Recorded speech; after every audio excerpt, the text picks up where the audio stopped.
Hello दोस्तों, नमस्कार। आपका बहुत बहुत स्वागत है क्राइम की एक और सच्ची कहानी में। उम्मीद करूंगा कि आप बहुत अच्छे होंगे।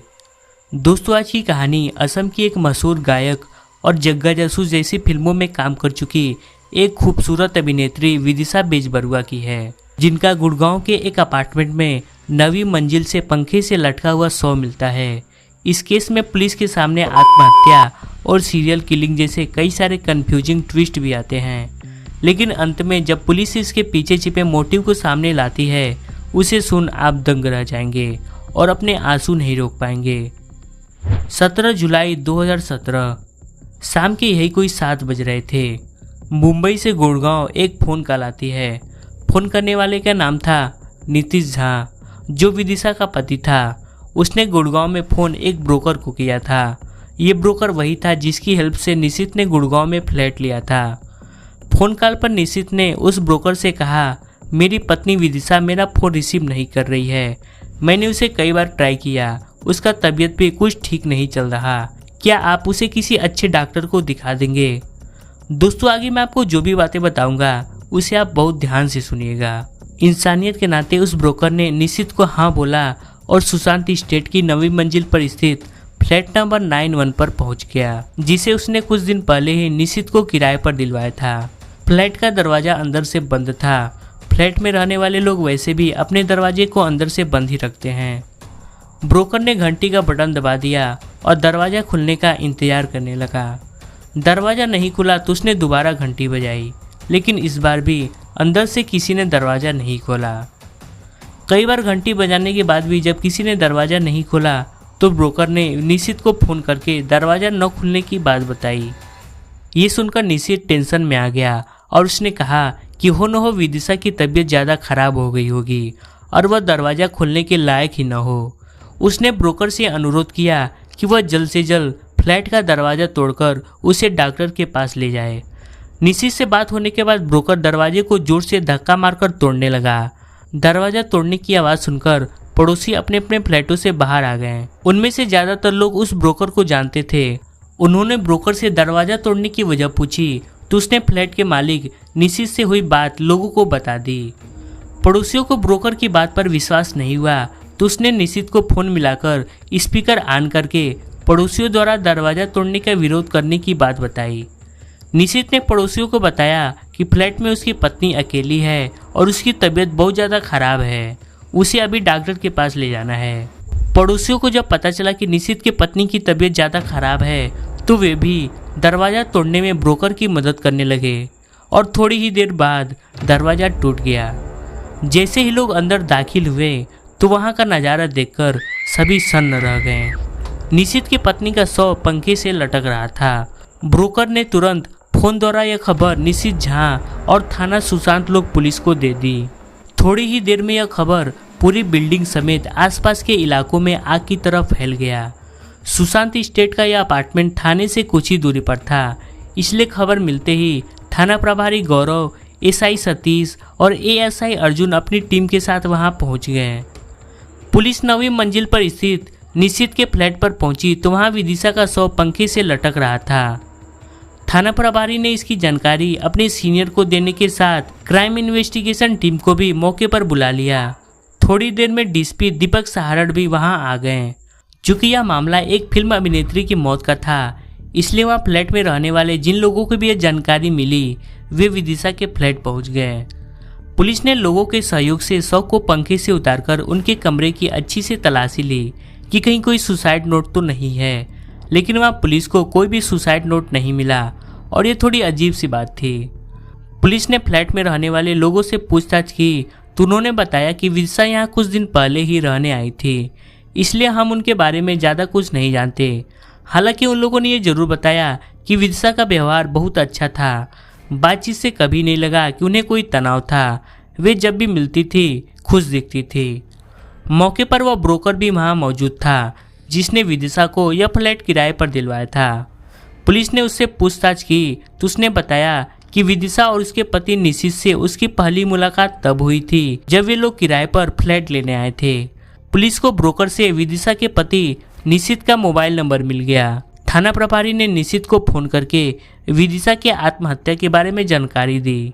उसने कहा कि इस समय वह मुंबई में है और कल तक गुड़गांव पहुंच जाएगा। विदिशा का फोन कमरे में ही था। उसमें से पुलिस को उसके माता पिता का नंबर मिल गया। पुलिस ने उसके पिता अश्वनी बेजबरुआ को फोन करके विदिशा के सुसाइड करने की बात बताई। वे गुवाहाटी असम में रहते थे। बेटी की मौत की खबर पाकर अश्वनी और उनकी पत्नी रंजीता फोन पर ही रोने बिलखने लगे और वे दोनों अपने कुछ रिश्तेदारों के साथ फ्लाइट पकड़कर सोमवार की रात को ही दिल्ली पहुंच गए और दिल्ली से टैक्सी लेकर गुड़गांव सुशांत स्टेट के उस अपार्टमेंट पहुंच गए। पुलिस ने पहले ही वहां की जरूरी कार्रवाई निपटाकर शव को पोस्टमार्टम के लिए मोर्चरी में रखवा दिया था। फिर वे वहां से थाना सुशांत लोग पहुंचते हैं। मृतका के पिता अश्वनी ने थाना प्रभारी गौरव कुमार को बताया कि विदिशा बहुत समझदार लड़की थी। पिछले साल ही निशित से उसकी शादी हुई थी।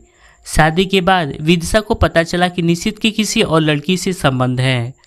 विदिशा निशित को उस लड़की से मिलने के लिए रोकती थी पर वह नहीं मानता था। इसी बात को लेकर वह विदिशा से झगड़ता रहता था।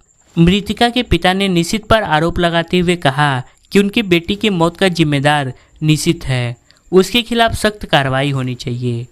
चूंकि यह मामला हाई प्रोफाइल था इसलिए थाना प्रभारी ने डीएसपी दीपक सहारण से इस मसले पर बात की और उन्हीं के निर्देश पर थाना प्रभारी ने 18 जुलाई 2017 को निशित के खिलाफ आत्महत्या के लिए मजबूर करने का मामला दर्ज कर लिया। अगले दिन निशित भी गुड़गांव आ गया। उससे पुलिस ने पूछताछ की तो उसने बताया कि वह विदिशा को खुश रखता था। बस कभी कभी छोटे मोटे मतभेद हो जाते थे जो अक्सर हर घर में होते रहते हैं, लेकिन ऐसी कोई बात नहीं थी जिससे विदिशा को जान देनी पड़ती। विदिशा ने ऐसा क्यों किया ये मुझे खुद भी समझ नहीं आ रहा। निशित भले ही खुद को बेकसूर बता रहा था लेकिन विदिशा के पिता ने उसी पर आरोप लगाया था, इसलिए पुलिस ने 18 जुलाई को निशित को गिरफ्तार कर लिया। पुलिस ने उसका मोबाइल और लैपटॉप भी अपने कब्जे में ले लिया। असम की गायिका और अभिनेत्री विदिशा का यह मामला अब असम में तूल पकड़ रहा था। लोग निशित को जल्द सजा दिलाने की मांग कर रहे थे। जब असम में यह केस आग पकड़ने लगा तो असम के मुख्यमंत्री सर्बानंद सोनोवाल ने हरियाणा के मुख्यमंत्री मनोहर लाल खट्टर से फोन पर बात की। उन्होंने विदिशा के केस की जांच ठीक से कराने की बात कही, जिसके बाद मनोहर लाल खट्टर ने गुड़गांव के पुलिस अधिकारियों से पूरे मामले की रिपोर्ट मांगी। मुख्यमंत्री के हस्तक्षेप के बाद पुलिस गंभीरता से इस मामले की जांच में जुट गई। पुलिस ने निशित के फ़ोन की कॉल डिटेल निकलवाकर जांच की। इस जांच में ऐसे 2 फ़ोन नंबर सामने आए जिन पर निशित की काफ़ी देर तक बातें होती थी। एक फ़ोन नंबर तो उसमें ऐसा भी था जिस पर उसकी शादी से पहले भी लंबी बातें होती थी।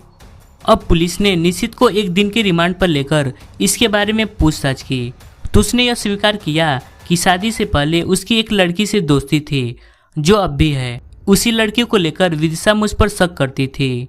लेकिन दोस्तों, इसकी आगे की कहानी जानने से पहले आपका विदिशा के बारे में जानना जरूरी है कि वो असम की बागानों से बॉलीवुड तक कैसे पहुंची, क्योंकि ये कहानी का वो पार्ट है जिसके बिना आगे की कहानी पूरी तरह से अधूरी है।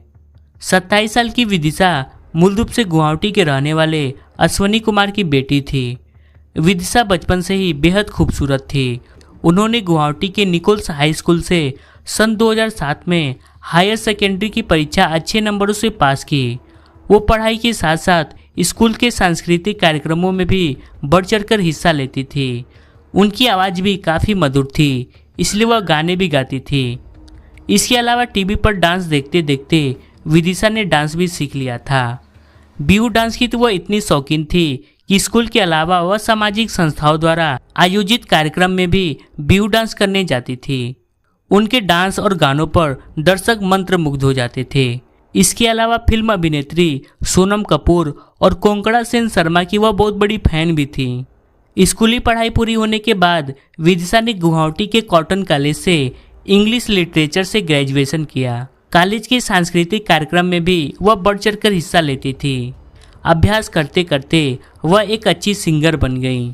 विदिशा कभी कभी अपनी सुंदरता और फिगर की तुलना बॉलीवुड की नई अभिनेत्रियों से करती तो वो खुद को उनसे बेहतर पाती। फलस्वरूप विदिशा ने गायिका के साथ साथ अभिनेत्री बनने के सपने संजोने शुरू कर दिए।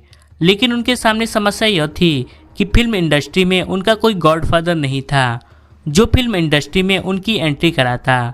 फिर भी विदिशा ने हिम्मत नहीं हारी और मुंबई चली गई। फिल्म इंडस्ट्री में एंट्री करने के लिए हजारों लड़कियां मुंबई में रहकर स्ट्रगल करती रहती हैं। विभिन्न डायरेक्टर प्रोड्यूसर के पास चक्कर लगाते लगाते उनके सैंडल जूते घिस जाते हैं। इसमें तमाम लड़कियां ऐसी भी होती हैं जो फिल्म में रोल पाने के लिए हर तरह का समझौता करने को तैयार रहती हैं। मुंबई पहुंचकर विदिशा भी स्ट्रगल करने वाली लड़कियों में शामिल हो गई। इसी समय मुंबई में विदिशा की मुलाकात निशित झा से हुई। निशित गुजरात का रहने वाला था। पहले वह ONGC में अच्छे पद पर नौकरी करता था, लेकिन नौकरी छोड़कर वह मुंबई में बिजनेस करने लगा। अच्छे रसूख वाले निशित के संबंध फिल्म इंडस्ट्री से जुड़े कुछ लोगों से थे और निशित की कोशिश से विदिशा को रणबीर कपूर की फिल्म जग्गा जासूस में अभिनय करने का मौका मिल गया। इस फिल्म में विदिशा ने बिहू डांस किया था। फिल्म में काम मिलने से विदिशा की खुशी का ठिकाना नहीं था। अब विदिशा की निशित से अच्छी दोस्ती हो गई। धीरे धीरे उनकी यह दोस्ती प्यार में बदल गया और घर वालों की मर्जी से सन 2016 में दोनों की शादी हो गई। निशित का मुंबई में ही ऑफिस था और उसमें काम करने वाली एक लड़की से उसकी गहरी दोस्ती थी।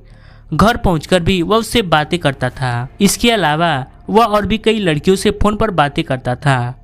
कुछ दिनों तक तो विदिशा यह सब देखती रही, पर बाद में उसने पति को टोकना शुरू कर दिया। इतना ही नहीं, उसने अपने स्तर से पता लगा लिया कि निशित के एक और लड़की से गहरे संबंध है। विदिशा ने इसके बारे में निशित से बात की तो उसने उसे समझाते हुए कहा कि जिस लड़की को लेकर वह उस पर शक कर रही है उससे केवल उसकी दोस्ती है, इसके अलावा और कोई संबंध नहीं है। पर विदिशा के दिमाग में शक बैठ गया था। शक एक ऐसी बीमारी है जो मतभेद होने पर और बढ़ती है। विदिशा क्या कोई भी युवती इस बात को हरगिज स्वीकार नहीं कर सकती थी कि उसका पति किसी और महिला से संबंध रखे। जब पति ने उसकी बात को गंभीरता से नहीं लिया तो उसने पति की शिकायत अपनी माँ से कर दी। माँ बाप ने बेटी की गृहस्थी में इसलिए दखल नहीं दिया कि अभी कुछ दिन पहले ही तो दोनों की शादी हुई है। दखल देने से कहीं उनके संबंध में दरार न आ जाए, इसलिए पिता अश्वनी ने बेटी को ही समझाया और निशित से भी बात की। विदिशा का मायके वालों से शिकायत करने की बात निशित को अच्छी नहीं लगी। इसका नतीजा यह हुआ कि विदिशा और निशित के बीच विवाद और ज़्यादा बढ़ गया। चूँकि विदिशा अपने कैरियर के लिए चिंतित रहती थी, इसलिए वह पारिवारिक तनाव में उलझना नहीं चाहती थी। पर उसके दिमाग में पति को लेकर ऐसा शक बैठ गया था जो निकलने का नाम ही नहीं ले रहा था। निशित विदिशा को यकीन दिलाता रहा कि उसके किसी भी लड़की से गलत संबंध नहीं है, पर विदिशा उसकी बात मानने को तैयार नहीं थी। घर में रोज रोज कलह न हो, इसके लिए निशित ने 5 जुलाई 2017 को एक ब्रोकर की मदद से गुड़गांव के सुशांत लोक में एक फ्लैट किराए पर ले लिया और विदिशा से कहा कि जब तक उसका मन करे वह यहाँ रहे और जब मन करे मुंबई आ जाए। इतना ही नहीं, निशित ने यह भी कहा कि वह किसी और हिंदी फिल्म में उसके लिए काम तलाश रहा है। पति की बात मानकर विदिशा मुंबई से गुड़गांव आ गई। गुड़गांव वाले फ्लैट में विदिशा अकेली रहती थी। मन होने पर जब वह पति को फोन करती तो उसका नंबर अक्सर व्यस्त मिलता। इससे विदिशा का शक बढ़ता गया और वो मेंटली परेशान रहने लगी। जब कभी वो अपने माँ बाप को फोन करके अपने मन की बात बताती तो वे उसे समझाते हुए उसका डिप्रेशन दूर करने की कोशिश करते। धीरे धीरे वह इस तरह से उदास रहने लगी और उसे यह जीवन नीरस लगने लगा। विदिशा ने आत्महत्या के दिन अपने पति को फोन किया तो बातचीत से निशित को लगा कि विदिशा की तबीयत ठीक नहीं है और उसने उसे अपना ख्याल रखने के लिए कहा। लेकिन उस दिन विदिशा इतनी हताश हो गई कि उसने गले में फंदा लगाकर पंखे से लटक गई, जिससे उसकी मौत हो गई। शाम को निशित ने विदिशा को फोन किया तो उसका फोन नहीं उठा और उसके बाद क्या कुछ हुआ, निशित ने ब्रोकर को फोन किया और ब्रोकर उस फ्लैट तक पहुंचा और बाद में उसने पुलिस को फोन किया। वो सब मैं आपको पहले ही बता चुका हूँ। खैर, निशित का बयान लेने के बाद पुलिस उस पर IPC की धारा 306 का मुकदमा दर्ज करती है और उसे कोर्ट में पेश किया जाता है। मृतक विदिशा के वकील द्वारा निशित पर विदिशा की हत्या कराने का भी आरोप लगता है, लेकिन कोई ठोस सबूत न होने से कोर्ट हत्या कराने की बात खारिज कर देती है। फिलहाल मैंने इस केस को लेकर दोस्तों काफ़ी रिसर्च किया, लेकिन निशित की सज़ा को लेकर कोई भी जानकारी मुझे नहीं मिली। ऐसे में मेरा यह कहना कि कोर्ट ने उसे जेल भेज दिया और उसे इतने साल की सज़ा हुई, ये उचित नहीं होगा। दोस्तों, इस केस को लेकर आपका क्या कहना है हमें कमेंट में ज़रूर बताएं और जुड़े रहे क्राइम ऑडियो से। हम मिलते हैं किसी और नई कहानी के साथ।